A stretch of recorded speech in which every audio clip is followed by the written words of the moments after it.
Hey friends, today we're going to be talking about leads. More importantly, we'll talk about how to measure the quality of those leads. Have you ever wondered which leads are best and what measurements determine the quality of a lead? Today, I'm walking you through this video to show you how to understand which leads are best and how to measure the quality of those leads.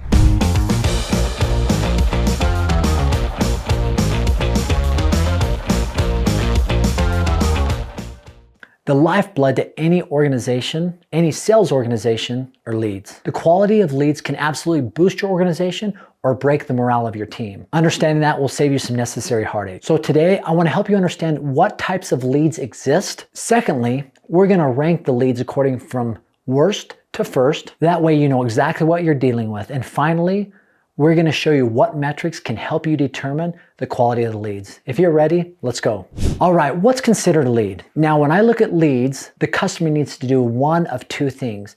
Either they need to invest time or they need to invest money. So what does that mean? So if a customer buys something, they've invested money, right? Even if it's a smaller program, we know that they've expressed interest by pulling out their credit card or pulling money out of their pocket and investing into something. That right then and there tells you they're a little more serious than somebody who just blindly opts in for something, right? So what does it mean to invest time? Well, most people consider their most valuable asset is time. And if somebody is willing to invest time, meaning they attend an event, or maybe they fill something out that's pretty in-depth online and they submit that, that's an investment of time. So if somebody invests time or money, that in my mind is a lead, a quality lead that you can actually extract money from. I'm going to tell you a little story. This is a story about someone who invested $0. It was a lead source that we got way back in the day. This is probably 15 years ago. And it's really interesting because we had, a thought leader that we'd worked with and we were doing educational programs. And this person had said, listen, these people didn't pay any money for anything, but they filled out something that I call my vivid vision. Now, what is a vivid vision? Well, it was super interesting. It was a questionnaire that was captured online that directed people to fill this out. Now, part of this was them describing in detail the vision that they had for their future. Now, some people would fill out pages of their vivid vision. When we received these leads into our sales floor, guess which lead performed the highest? These leads. Even though they didn't spend a single dollar, because they'd invested so much time and energy and thought into what the vision of their future looked like, they were so ready to get started in something that would help them accomplish that. It was a really awesome program.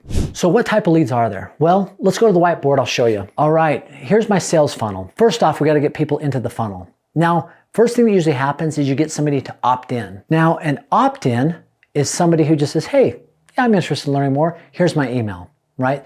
That's an opt-in. After they opt in, traditionally they might be hit with an offer that gets them the opportunity to buy something. So that's considered a buyer lead, right?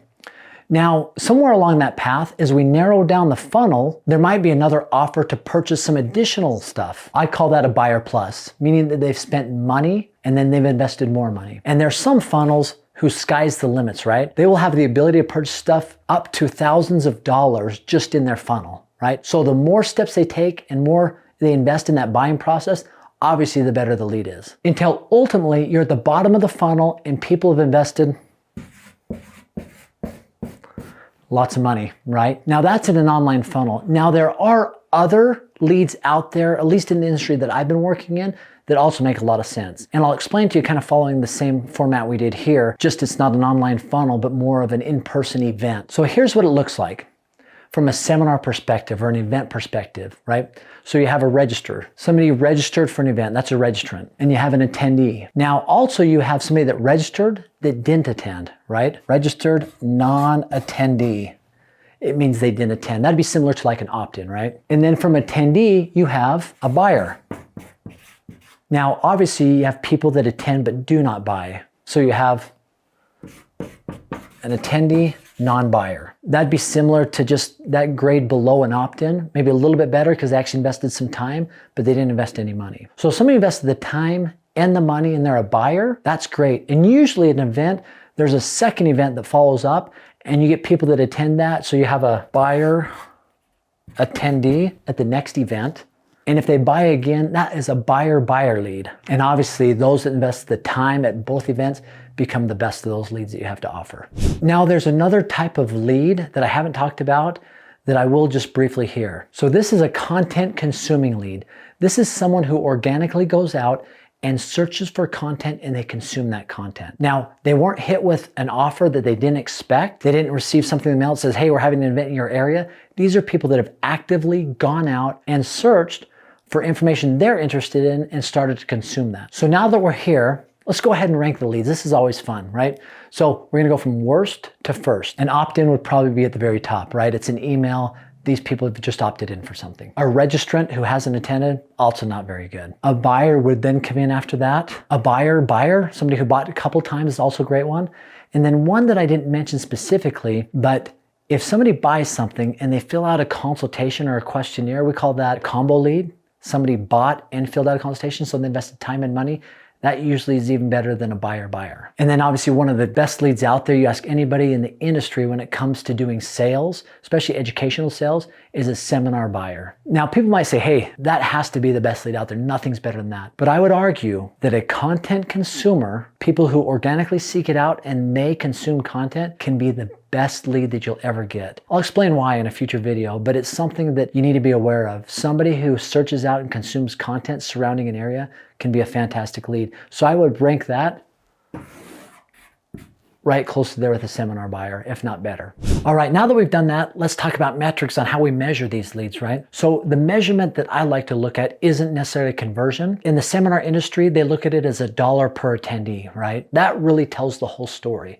Right? It's not just how many people converted to the next event, but how much did they spend? And when they get to the second event, if people purchased program after program, the $1 per attendee will tell the whole story. Now, same thing with an online funnel or leads that are generated online, $1 per lead is the metric to be used. Once again, it's looking at how many leads you get, what dollar amount, gross dollar amount, can you pull out of the leads that were sent to you that were generated? And that's typically what most people want to see, right? If they give you X amount of leads, how much money are you going to pull out of that? So what does this mean? If you invest time and money into leads and you're getting leads that are on the lower quality, that can have a negative impact on morale on your team. If your team is churning and churning and churning through leads and they don't see any results, guess what's going to happen? They're not going to want to work as hard, and eventually they're going to want to leave or look somewhere else. So having good quality leads and understanding where they come from and how they're ranked and what metrics go behind those really empowers you as an individual to help raise the level of performance of your team. I'm mainly in the education space, offering programs over the phone. I'd be interested in your feedback. What have you seen as the best leads that come into your organization? And that could be for any industry. I'm really interested to hear your feedback. So please comment, let me know what you see. As always, I want to leave you with a free gift. I've got a 12-part sales training program. It's called Persuasion and Influence. If you utilize this, your sales will improve. There's no doubt. It's a 12-part series. Each part's normally sold for $100 because it's really in-depth, but I'm giving it away for free. Just click on the link below, aaronsSalesTraining.com. Thank you. Have a great day.